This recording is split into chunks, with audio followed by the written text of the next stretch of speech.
Just compared to Toronto,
Hey guys, I am back in Canada now. So I thought I was gonna vlog a bit when I was here, but actually I just ended up spending a lot of time with my friends and family, so I didn't actually vlog too much, or not very.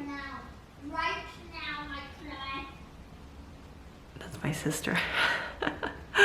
I think she's playing Roblox or something. But yeah, I just been spending time with my friends and family. Flight back was surprisingly smooth. I was kind of afraid last minute. A lot of the regulations were changing. Before, to go back to Canada, you didn't need a pre-CR test, and then because of the new variant, they asked for that. So there was that, and then there was this app you had to download and fill out your information, and then to the airline you had to give your information. But I think because this has been going on for so long, the airlines are a little better at handling it, where the airline sent me like a checklist and things to do beforehand, so it's a little more clear. They had a separate pre-check area for your documentation before you got to the gate, so after that they didn't even check it anymore, which was kind of nice because you didn't have to keep like pulling it out.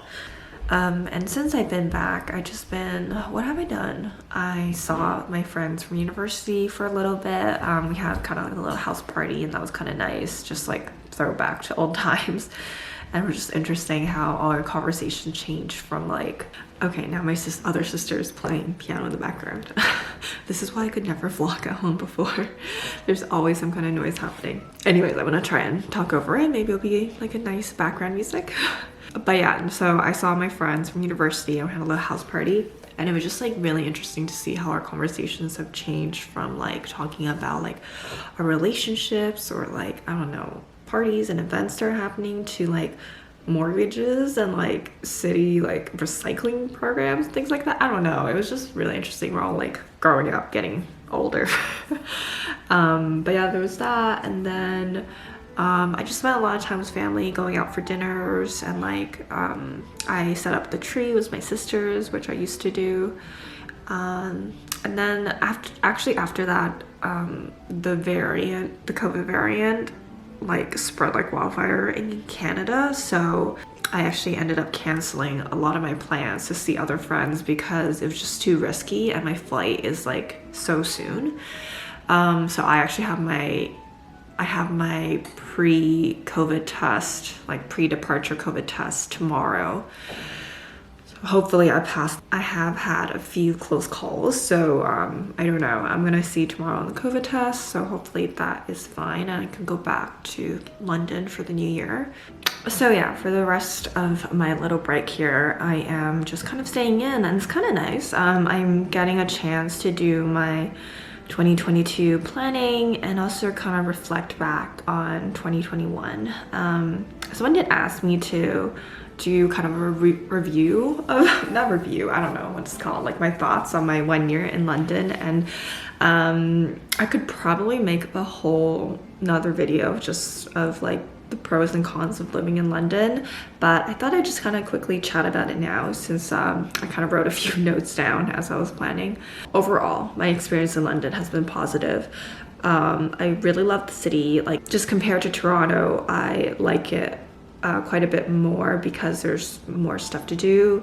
I also been like living in Toronto all my life, so I feel like I also seen everything there is to see in Toronto, but there are definitely some cons as well. So let me just kind of go through my notes. So a pro would definitely be how vibrant the city is. There's always something going on. Just like even walking around the city, the architecture is so beautiful. There's a lot of like free museums and galleries, and like any major artist or musician is bound to play in London at some point or host a gallery here. So there's a lot of things to see and do all the time. And there's like endless restaurant options. I do find that compared to Toronto, there is more Middle Eastern European options, of course, compared to Toronto, where I think it leans more Asian actually.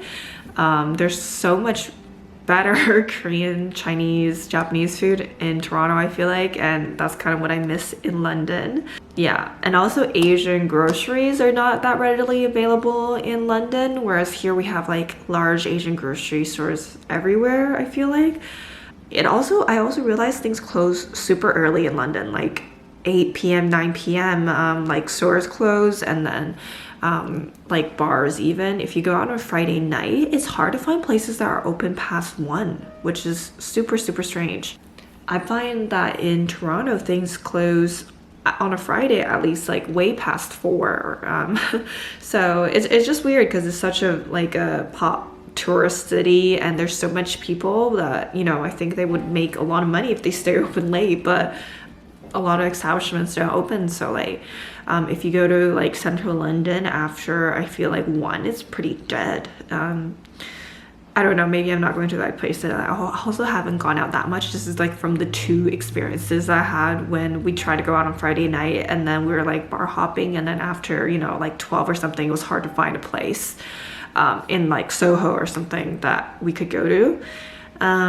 Anyways, and also another con would be how expensive the city is. It definitely is super expensive to eat and drink out, and just like living, rent and everything is super expensive. Even transportation, like the tube, I think is more on the expensive side. It's not like extortionary, but let's say if I go to work during rush hour, the prices vary based on like the distance you're going, how many zones you're crossing, and the time of the day. So it's hard to get an accurate picture, but for like rush hour, it costs kind of around like £3 for me to go one way to work because I go from zone 2 to zone 1, and that's like 5-6 Canadian dollars. And I think the price of like public transport is around like $250. I don't know if they increased it, but I think it was like $250 Canadian dollars in Toronto. So it is quite expensive. And if you take like the bus and then take the tube, you have to pay for the bus and the tube separately. There is like a daily cap, I think. It's like 8 or 10 pounds, I forget. So in a day you can't exceed that, which I find is useful sometimes, because if I'm like going to multiple locations in one day, I do actually hit that cap. So yeah, it's kind of expensive to get around. Ubers are not cheap either. I find Ubers extremely expensive, but there are competitive apps like Bolt and Bolt and Free Now, and I think there's another one, but they're cheaper, and because they have like constant like discounts that they give out. So but it's still really, really expensive, and also not worth it. A lot of like Bolt and Uber drivers, they won't go into the like congestion zone, but it's just so congested sometimes that it's not worth it for them to enter that zone. So I have had cases where Ubers or boats refuse to drive in and instead take a long way around or drop me off like not at my destination, which is so annoying because like I'm paying extra to take an Uber or a Bolt, and you're not even driving me to my destination. Anyways, so that is the thing. But the tube is super convenient. You definitely don't need a car in London. It's actually better not to have a car and cheaper not to have a car. And then I could probably make a whole video about this, but in terms of job opportunities, I do feel like there's a lot more job opportunities in London. Like any major corporation or company has a headquarters in London, mostly if like they're European division is based in London, and then, you know, their like American division would be based in like San Fran or like wherever in America or Canada.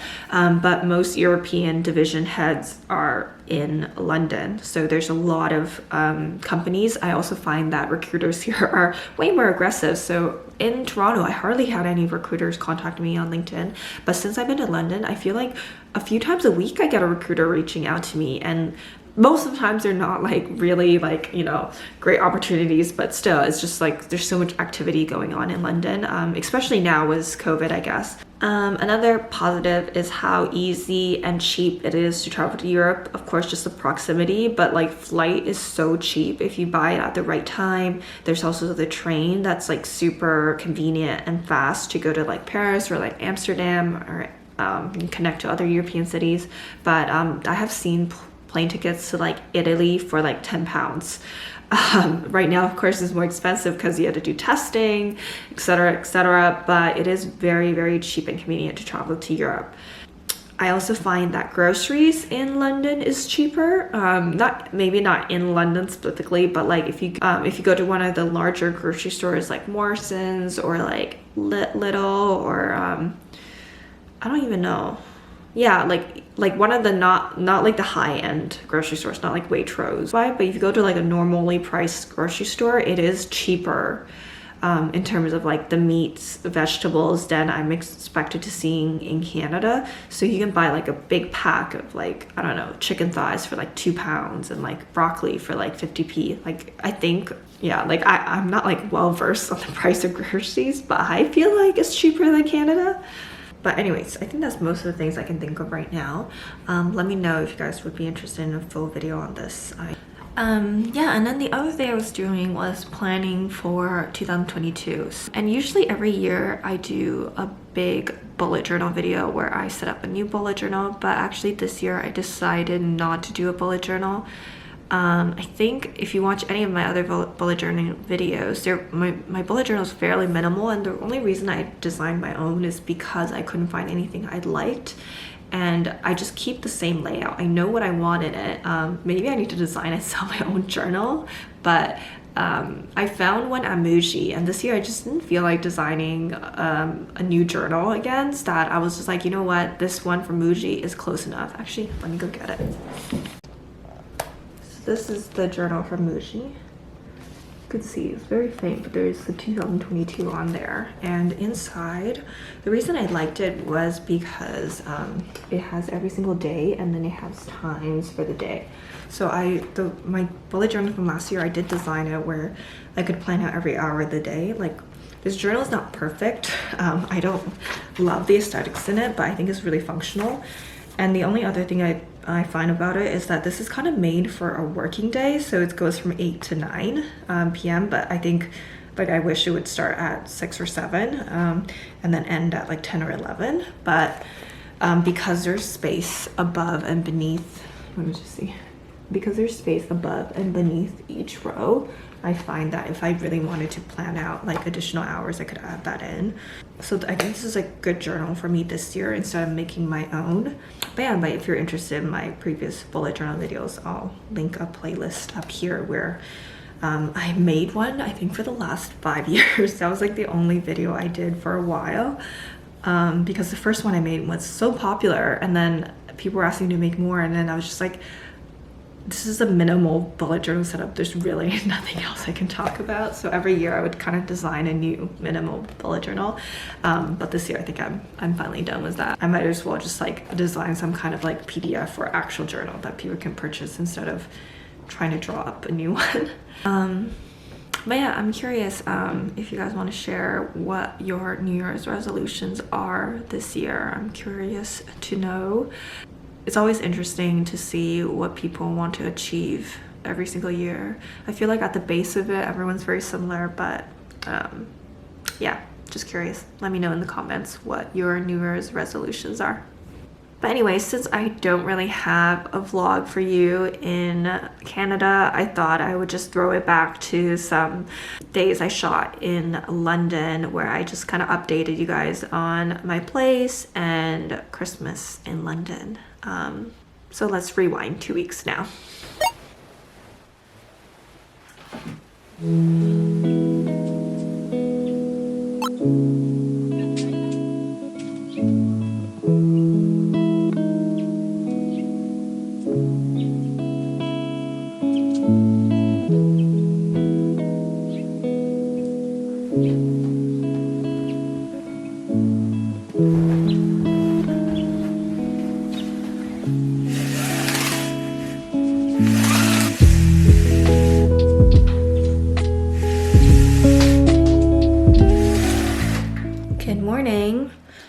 So I think it's been a while since I gave an update on my place. In vlog time, it hasn't been that long, but let me show you guys what I changed around here, which is not too much, but I think I've been not vlogging things properly. So first of all, I have my clothing rack set up now. So on IKEA, I think they sell a version like combined that is what is this? 1, 2, 3, 4. So this is 6 drawers here, but they sell a version that is 5 drawers plus the hanging. So I bought these all separately so that I could have one more drawer up top. So there's 6 drawers down here and the hanging rod I attached up there. So, and I think it's like pretty good. I have all my clothes in here basically, and there's still space for clothes. And I just kind of like folded everything Marie Kondo-y, like folding, so they're standing and I can pull it out. But yeah, like you can see there's still space. Pants. I have like my sleeping clothes. And then down there is like Nate's stuff. And I still had room, so I had like I have a drawer of bags and then all just my clothes hanging up there as well. So this works pretty well. But like I said in my flat tour, I originally wanted to do something covering it. That's why I bought the open, because I thought it would look nicer than just having a closet that doesn't quite reach the ceiling like with doors. So I was originally thinking of doing curtains from the ceiling, but how am I supposed to attach curtains? I don't know. And then my friend in the comments suggested tension rods, but the problem is this, you can see it kind of, I don't know, can you see it? It kind of juts out a little from the wall. So if I have the tension rod there, it won't be in front of the drawers, so that won't work. So what I'm probably gonna do is, I saw these kind of like really nice wood dividers that you can shape any shape you want. So I'm probably going to just do, oh gosh, the lighting. But yeah, do a wood divider that kind of snakes around, and then I can still enter from this way, hopefully. I'm gonna lay down the measurements of the divider, or like the length of it, with masking tape so I can see if it still works, if I have still enough space to walk around it. But yeah, I'm pretty happy with how other than that, it's still fairly empty in here. So I don't really have anything here yet, like no art or anything. I'm thinking of DIYing something in the new year. And then I just have my desk set up over there where I have my camera equipment at the top. I have my camera equipment at the top. I have a plant there. I have these clear drawers, but I think I might get a basket to put that in so it's a little nicer. And then I have my printer down there, which I can't really hide it. And then the last thing that changed is over here. So originally this mirror is a bit not long enough. I think I mentioned it in my last flat as well. So I do need it like on top of something. And I have this like really old like shelf thing that I got for free, but I saw this at IKEA and I think it was only like 15 pounds or something, but it's supposed to be like a TV console. But the measurements fit perfectly in this space. And now what I do is I just put my Dyson in there, because like in the UK there's no plugs really in the washroom. So I do my hair here, and then I have my makeup in that cubby there. And then I just have the mirror here. So it's like a little more elevated off the ground. And then I also have my little vanity situation here, because originally I was gonna get a vanity to put here. But yeah, I don't think it makes sense. Like this makes more sense to me and how I would use it. And then I can take OOTDs here.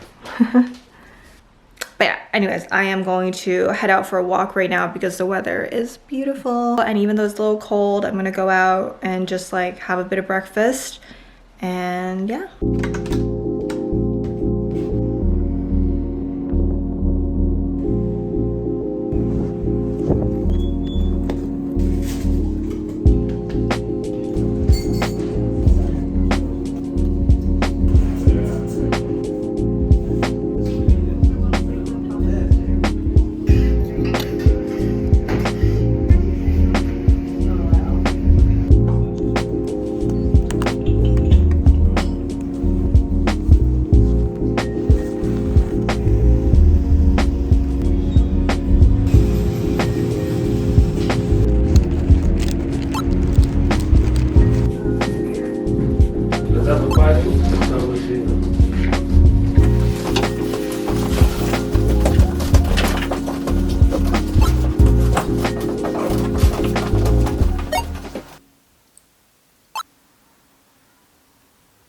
So today I have quite a busy day. This is kind of the kind of day I would expect only in December. So I've been finding a lot of like good restaurant recommendations from TikTok, and I saw that this Japanese restaurant was having a 50% off their bento boxes. So I booked it for me and Nate to go today at 2. I actually saw it once before for another restaurant called Akira, but they were like all booked out so fast. So I just grabbed this booking when I saw it online. But yeah, after that, we are gonna go get a haircut. I've been trying to find a good hairdresser in London for so long, but honestly, I just never found one where I'm like, oh yeah, I'm gonna book this one, like this particular one. So I ended up just booking some random one that Nate went to when he went to university here. It's like, it's not like cheap, but it's like, it's pretty cheap for London. And yeah, I just need some like my split ends cut off. I don't need anything fancy done. Just gonna get a basic haircut and blow dry. And then after that, Nate got us tickets to go to Winter Wonderland. So that's like a little, I don't know if it's like a carnival or a little festival, I guess, in Hyde Park. So they just set up like a bunch of rides, food stands, and then we booked a circus show at 9. And then my friend Janice actually is having her bachelorette here. So she's just having a little mini bachelorette here. She's going back to Canada. So I'm gonna go do that after, because we already booked Winter Wonderland long before she invited me, so I couldn't change that. But I'm gonna go to her bachelorette after and hopefully make it home alive. I don't go out too often, but I find that if I go out, I tend to like cram it all in one day.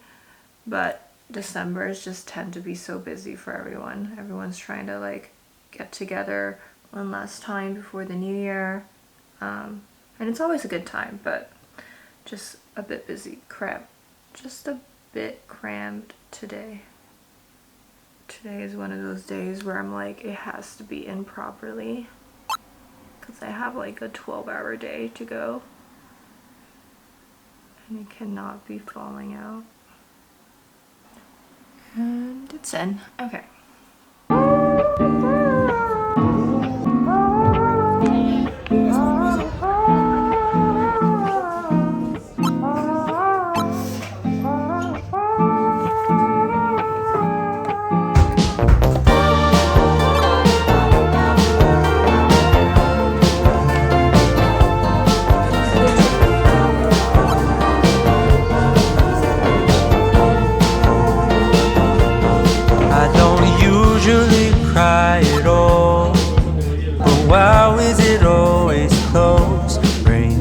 From a movie scene to made up people in my dreams. The last time, if I recall, was a feeling of being alone. I don't know if where I'm going isn't far, but in case I go, no.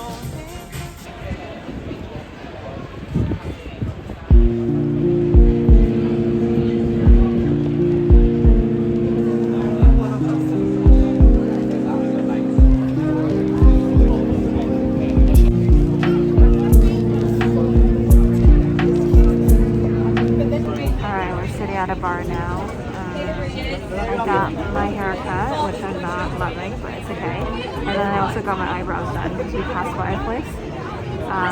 We saw these two seeds outside this bar, so it was super cute, so we decided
paint the night, spinning our favorite songs, holding you tight,